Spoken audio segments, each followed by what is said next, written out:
Greta Gerwig's Remake is exciting, but it will struggle to top these 10 Narnia movie moments. There is much reason to be excited for the upcoming Greta Gerwig-led reboot of the Chronicles of Narnia, but the previous movie adaptations have their moments, and some will be hard to beat when the new iteration returns to certain plot points. Recent updates about Gerwig and Netflix's Narnia reboot confirm that the first movie will be here for the holiday season of 2026, with a lingering possibility of Gerwig starting with the magician's nephew. Adapting the first Narnia book chronologically would mean producing some monumental scenes that have never been seen on screen before.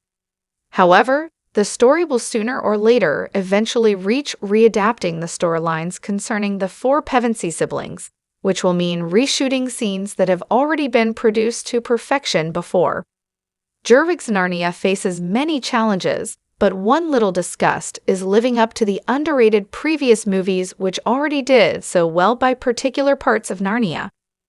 Aslan's introduction. Liam Neeson certainly should come back to Narnia, when no one better could have voiced Aslan. His performance also benefited from the beautiful effects surrounding his characters in the movies, which capture a grandeur and otherworldliness in the form of a lion. However, the staging of Aslan's first appearance also helps pull everything together for a weighty moment, with him slowly stepping out of one of the war tents to the dramatic score, disrupting the silence from a moment before. Aslan has an amazing, commanding, but still generous presence whenever he is on screen. He meets Peter, William Moseley, Lucy, Georgie Henley, and Susan, Anna Popplewell, for the first time with a little bit of intimidation, but it is clear they are in awe of him. If Neeson doesn't return, finding the right person to voice Aslan will be key to remaking the mythos of his character. But even then, it might come across as a lesser introduction if they are not just recreating this scene shot for shot. Edmund prevents the White Witch's return. Preventing the return of the White Witch is more of a group effort in the Prince Caspian book. The movie made a very effective change by having Caspian, Ben Barnes, and then even Peter be tempted by the possibility of her power aiding them in a war they are losing. Brilliantly, it is then Edmund, Scander Keynes, who stabs her image in the back and ends it without discussion. A very fitting move for his character, as he knows more than anyone how the White Witch can manipulate people and will not make that mistake again. Edmund has many moments in the Prince Caspian movie that show him acting swiftly, intelligently, and with complete confidence. Much of the movie's screen time is taken up by the character development of Peter and Caspian instead, so the only place Edmund can have in the story is being the steadfast right-hand man. However, moments like his defeat of the White Witch show how it is actually a subtle and very powerful evolution of his character from the previous movie. Aslan summons River God. The final battle is loosely adapted from what is essentially the main plot of Prince Caspian, wherein Aslan awakens and calls upon the various gods and magical beings of Narnia that have long remained dormant. The Telmarines are eventually trapped by the river inhabited by a river god and surrender to the Narnian forces. In the movie, this is turned into another show-stopping moment, which essentially plays out the same plot point. Aslan calls upon a river god, which destroys the Telmarines' bridge, in a visual that is very cathartic, purging the power of the vengeful advisors and cruel regime. Prince Caspian, as a movie, unfortunately does fall a bit short in terms of the many elements of different mythologies that exist in Narnia which it could have depicted on screen. However, the river god arriving to wash away the last of the Telmarines' rule shows again what a magical place Narnia is, with strong rendering on screen. Reepicheep duels / teaches Eustace. Reepicheep, Eddie Izzard / Simon Pegg, was an on-screen gift to the Narnia movies, bringing bouts of witty comedy to the darker installment of Prince Caspian. He continued playing this role in The Voyage of the Dawn Treader, now accompanied by an offbeat friendship with Eustace Scrubb, Will Poulter, the Pevensey's cousin who is unwillingly and miserably pulled into Narnia as well. Reepicheep mocks and challenges Eustace, like almost everyone else, which comes to a head when Eustace tries to steal extra rations. However, this quickly escalates into a spirited fencing match with Reepicheep continuing to tease Eustace, but also giving him genuine tips, trying to help him live up to his family's legacy in Narnia. Reepicheep can magically make a scene boisterous, action-packed, and oddly inspirational, which perfectly pairs with Eustace's fading cynicism. Both actors will also be hard to replace in the new Narnia movies, trying to get at one of the best parts of the third and last movie.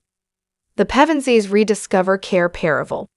Maybe the siblings should have gotten to the answer quicker, but they did discover the throne room just moments after Edmund found a piece from his old chess set. However, the sequence of them exploring the ruins of their own castle has a quiet, magical mystery about it. They are once again out of their element in Narnia before the movie plays with a small bit of drama by having them assume their old positions on their thrones, with the familiar theme coming in. It's simple but effective.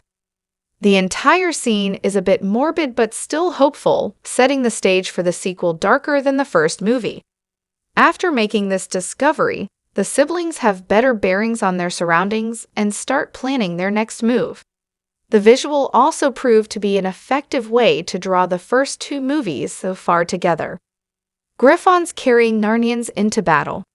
Prince Caspian is admittedly flawed as a movie and has a complicated relationship with the source material, which did not provide the most cinematic narrative, lacking the straightforward hero's journey plot of The Lion, the Witch, and the Wardrobe.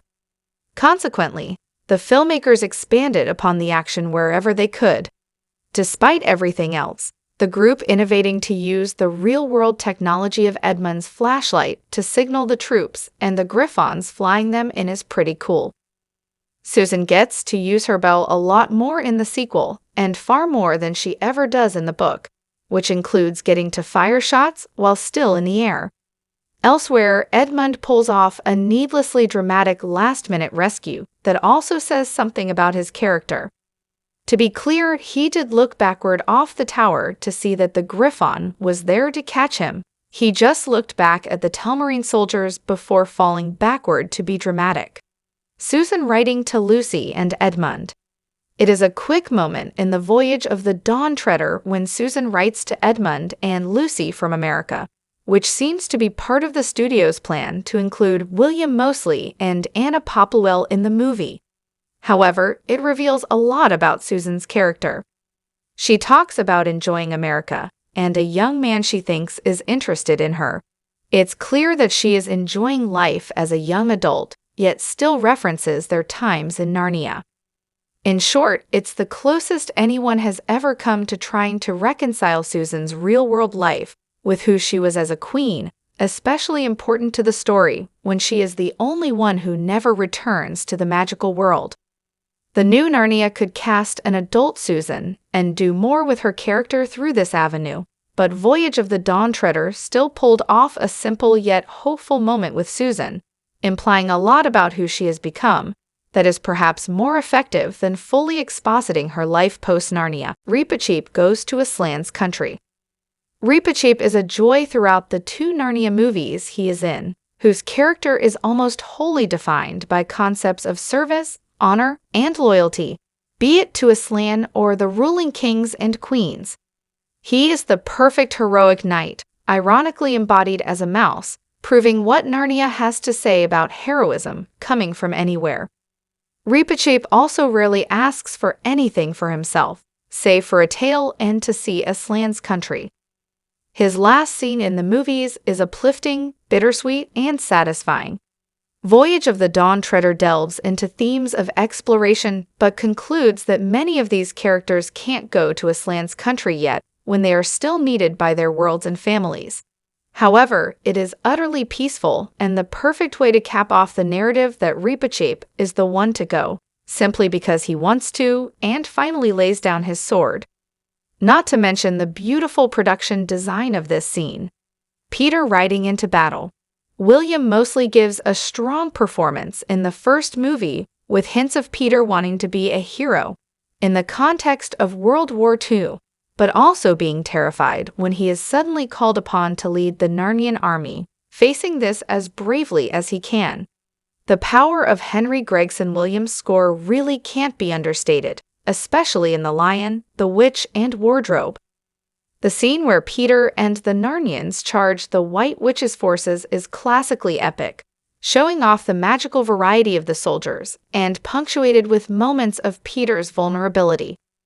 For instance, the score cutting out for a few seconds before the armies clash with only Peter's heartbeat audible grounds the larger-than-life scene flawlessly, when the story is about young people thrust into a conflict because others desperately need them.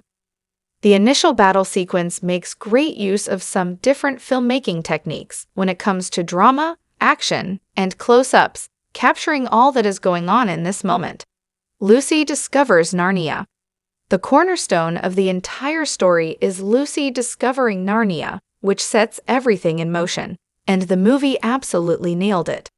Again, partially thanks to the movie's excellent scoring, The Lion, the Witch, and the Wardrobe conveys the absolute wonder and ethereal nature of this scene, which is merely the cusp of so much that is to come.